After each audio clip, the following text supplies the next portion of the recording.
je dirais surtout de récupération, dans la mesure où on a joué il y a 2 jours. L'ensemble du groupe est présent, à part Sima qui avait quelques soucis qu'on essaie de récupérer. On va le tester aujourd'hui pour voir qu'est-ce que ça donne. Il a apparemment un problème au niveau du pubalgie, il a un pubalgie, donc on va voir comment ça va se passer aujourd'hui à l'essai. Sinon, tout le monde est présent, tout le monde est là pour ce match contre le Cameroun. C'est une équipe, comme je le disais, qui a changé d'entraîneur, qui a changé de staff. Ils sont en reconstruction. C'est une équipe très disciplinée qu'on a observé. C'est leurs 2 derniers matchs, ils ont joué à 5 derrière. D'habitude, ils évoluent à 4, mais contre le Zimbabwe et puis contre les Olympiques du Brésil, ils ont joué à 5 derrière. C'est une équipe, pour moi, un peu plus mature, beaucoup plus confirmée que la Zambie. Donc, nous attendons un match quand même assez difficile. Voilà. Donc, mais je crois qu'on l'a bien préparé. C'est intéressant, c'est des matchs de préparation. On a choisi ces matchs-là justement pour mieux préparer les échéances qui arrivent au mois de septembre. Oui. Non. Voilà. Coach, vous l'avez dit tantôt, on est en fin de saison, vous pensez aussi à la récupération. Est-ce que cela veut dire qu'on peut attendre à beaucoup de changements pour le match de mardi, étant donné que beaucoup ont joué le toujours? Oui, c'est vrai que quand vous avez un groupe quand même de qualité, l'objectif c'est de pouvoir donner du temps de jeu à tout le monde. Et je crois que nous essaierons d'avoir quand même une équipe continue, compétitive, excusez-moi, et puis être dans la continuité de ce que nous avons fait contre la Zambie. Maintenant, comme je dis, si dans l'équipe il doit y avoir des évolutions, on le fera, mais pour l'instant, nous allons rester quand même dans cette continuité. Mais comme je vous l'ai dit, on a quand même quelques incertitudes qu'on devrait avoir la réponse aujourd'hui, cet après-midi. Donc à partir de là, on verra s'il faut donner du temps de jeu à d'autres garçons ou garder l'équipe qui a débuté contre la Zambie. Oui. Bon, coach, c'est quoi vous allez essayer la séance de tout à l'heure et avez-vous des nouvelles de Youssouf Sabaly? J'ai pas des nouvelles de Youssouf Sabaly la dernière, enfin pas aujourd'hui, mais il m'a appelé il y a 2-3 jours. Je savais que ça avançait un petit peu. Maintenant que tout le monde sait qu'il est parti pour signer un nouveau contrat, je crois que partout ça a été annoncé.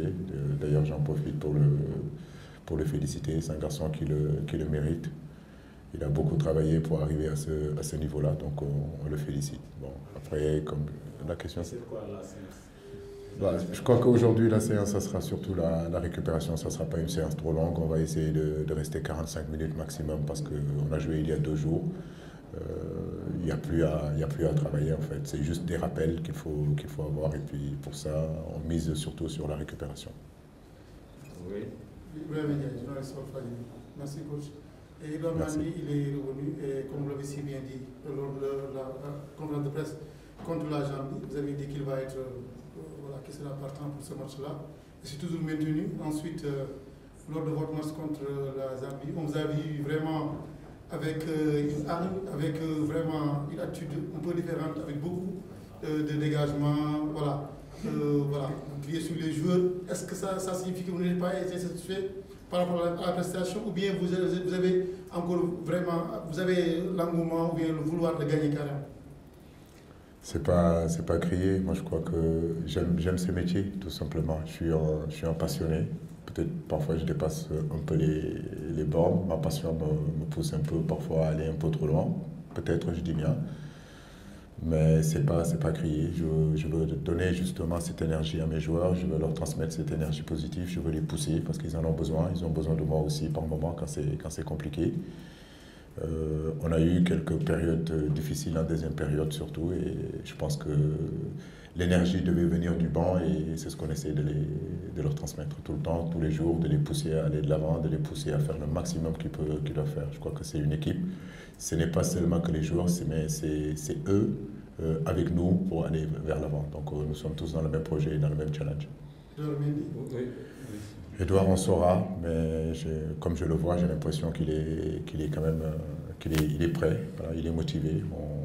On verra aujourd'hui comment ça va se dérouler, mais il y a de fortes chances pour qu'il débute. Oui. Oui. Attendez, une autre personne d'abord. Oui. Une question par rapport à. Il y a un de vos jours qui a décoré l'état de la police entière, comme Sadio Mané, parce que si peut-être que vous êtes au courant, est-ce que vous partagez cette avis? Comment vous voyez l'état de la police?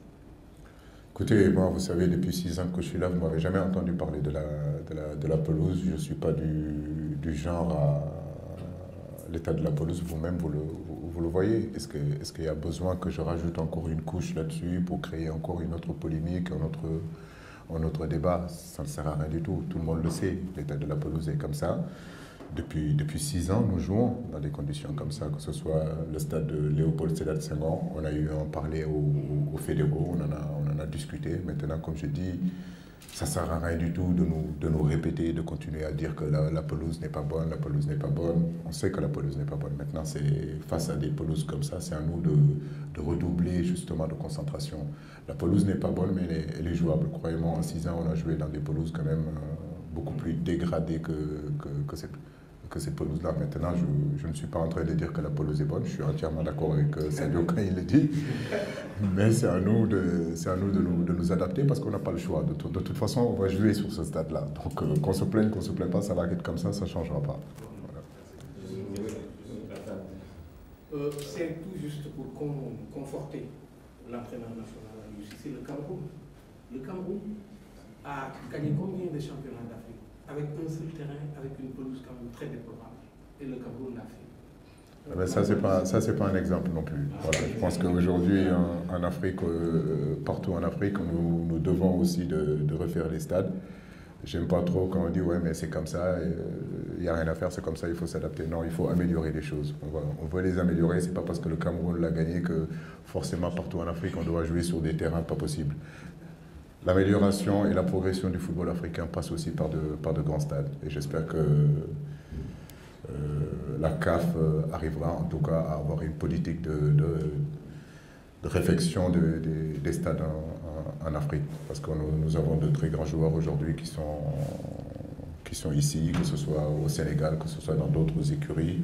Ils méritent vraiment qu'on les mette dans des bonnes conditions. Et pour qu'une nation africaine demain puisse aller gagner une Coupe du Monde ou espérer gagner une Coupe du Monde, ça commence aussi par avoir de très belles infrastructures où nos garçons peuvent vraiment évoluer et s'exprimer pleinement. Oui, la dernière question. Oui. Oui, coach, est-ce qu'avec les fédéraux aussi, vous avez encore parlé de cette coupure d'électricité? Est-ce que ça n'a pas encore pénaliser les joueurs aussi qui sont restés trop longtemps dans les vestiaires pour des professionnels aussi? Ce n'est pas évident donc, de redémarrer et d'être dans le match. Est-ce que ça n'a pas un peu joué également sur la deuxième période du dernier match aussi?